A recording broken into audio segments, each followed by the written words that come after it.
Down here at Salt Fork State Park, we're in the Gibson Farm area. There was a lady in my Facebook group. She told me about how about a month ago, her and some other people from a group of Bigfoot researchers called Ohio Bigfoot Hunter. They were down in this area, somewhere down in here. I think they was on down over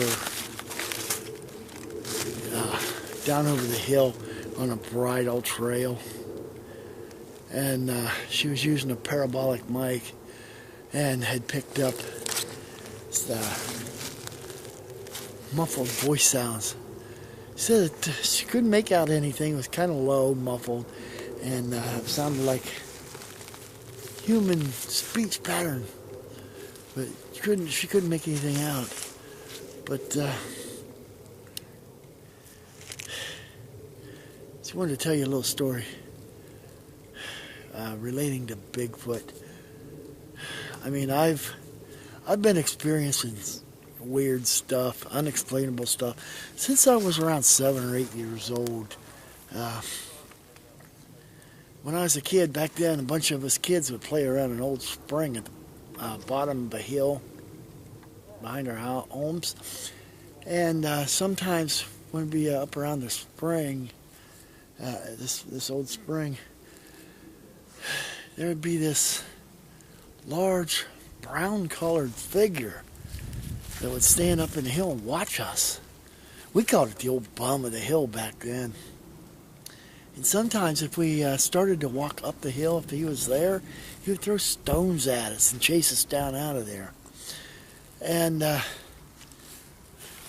later on in life, got a little older, and we'd go out hunting. We'd go squirrel hunting, rabbit hunting, grouse hunting. Always got, when I was out in the woods, got this weird, eerie feeling like somebody was watching us, and there was nobody else around. And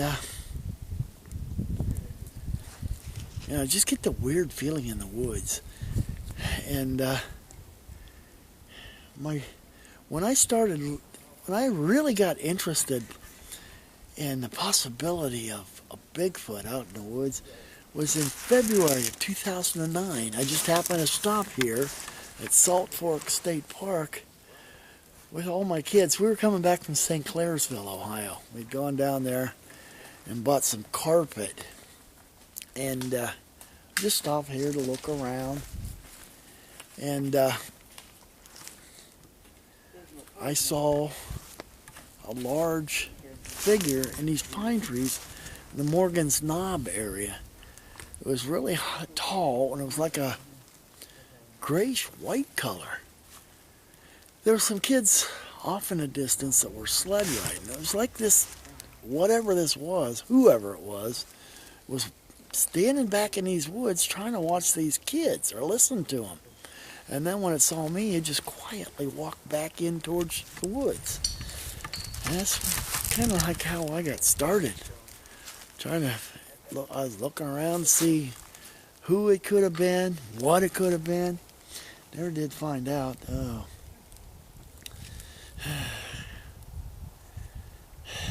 Sometimes people ask me if I've ever felt like I was in danger out there around these things. I've never been hurt by a Bigfoot. I've had some encounters with them. I've never been hurt. There was one time, I think it was in 2012, I was at the west end, down in the dam area, back up in the woods there, away from trails and stuff. I was actually knocked down by a Bigfoot that had snuck up behind me. I'd caught him on camera off to the left of me. I'd caught him on camera. First he was crouched down in it, and I just kept panning back and forth. And in different places he was crouched down at first, and he slowly stood up, and he had somehow gotten around behind me and knocked me down. he didn't hurt me. It was more like a warning thing. And I didn't know it till after looking at that footage later that there were several of them in the area.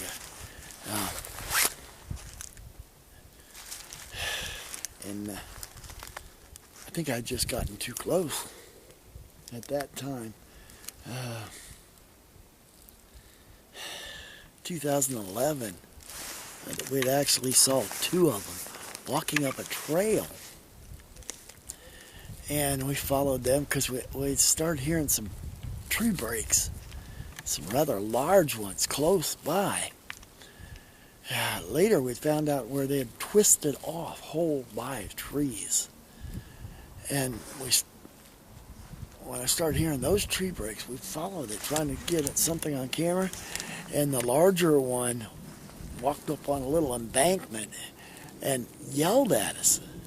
That was got on the camera's audio. Can't make out what it is. It sounds like human speech, but you can't make out what it is. And he yelled at us and knocked this tree down and started swinging on it until it pulled it down. We got the heck out of there. You always get those people, they're skeptics, which is fine. But some people, they go too far. And they go into hate mail attacks and sometimes physical attacks. Those kind of people I ignore.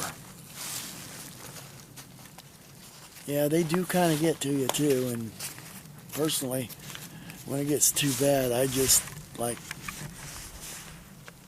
don't do anything. I just stay low.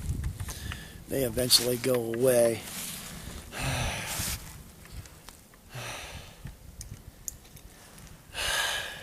Would I want to see Bigfoot actually discovered scientifically?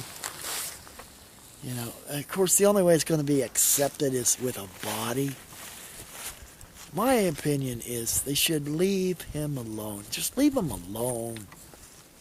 They don't need us. They're curious about us, just like we're curious about them.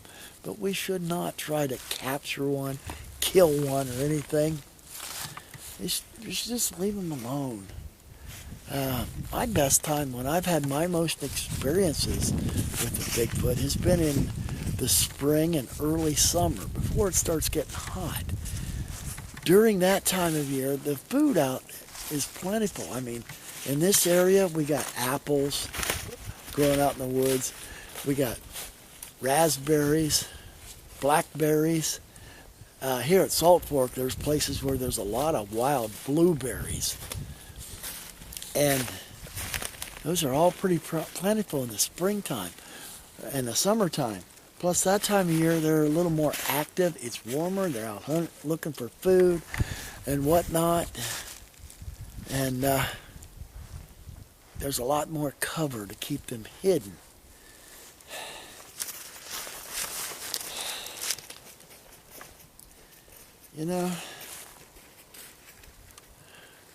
What I enjoy most about searching for Bigfoot is just being out in the woods.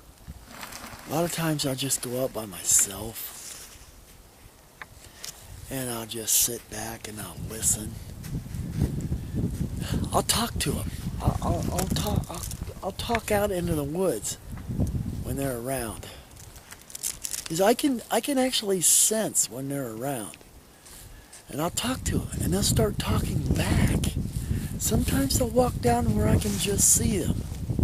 I'd love to have the chance to, I've always said, wouldn't it be great if they could get to where they could trust me and I could actually sit down beside them and talk to them. But they talk to me from a relatively short distance. So, it'd be so cool, but I think they should just be left alone mostly. And instead, what I really enjoy doing is just sitting out in the woods, watching and listening, and experiencing them.